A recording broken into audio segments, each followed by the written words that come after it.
Lately, I've been feeling like the Neumann KH310 monitor is one of the most misunderstood monitors on the internet.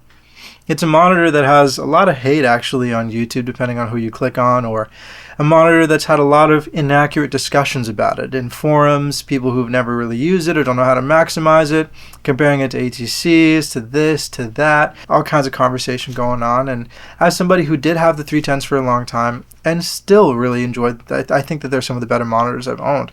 I want to clear up some of the things that I went through, some misunderstandings that I had about the monitors that hopefully can shed some light on whether or not they're going to be the right monitors for you or how to maximize them if you already have them. First and foremost, the subwoofer, in my opinion, using them with the Neumann KH310s is not an option.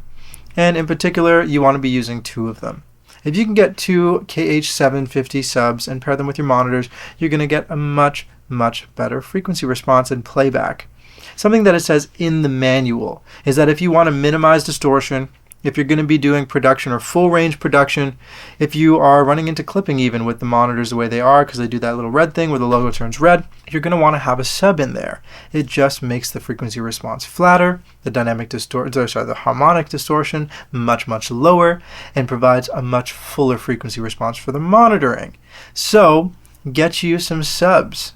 I have a video that I'm actually going to attach in the description. Feel free to click on it. It's not my video, but it's a really great video that displays the difference between the Neumann KH310 monitor with the sub and without the sub. You can really see, and there's some graphs on there as well that display some of the frequency responses of both. And you can see how tremendously flat it is with the sub versus without the sub. It looks way better from a graphic standpoint and sounds way better from the sound test in that video. So definitely check that out if you're curious about it.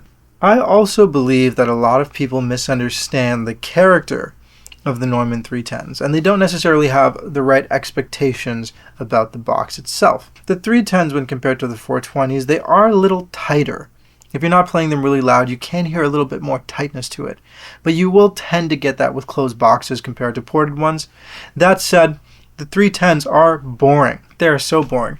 The 420s are actually a little bit more lively, and I don't know why. It's a bigger picture maybe. It's giving you more definition in the whole mix, but the 310s are boring.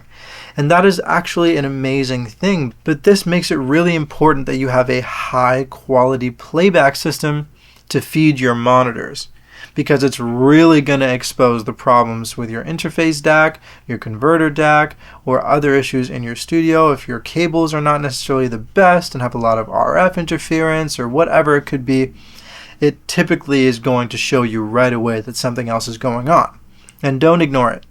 It's supposed to sound good and natural and neutral and flat and boring, which is good. So if it doesn't, there could very well be something else going on there. Now, in my experience, using my 310s with an Orion, well, I use it with a number of things actually. I use the 310s with an Army UCX, which sounded actually okay. Army 802, which didn't sound as good to me for whatever reason.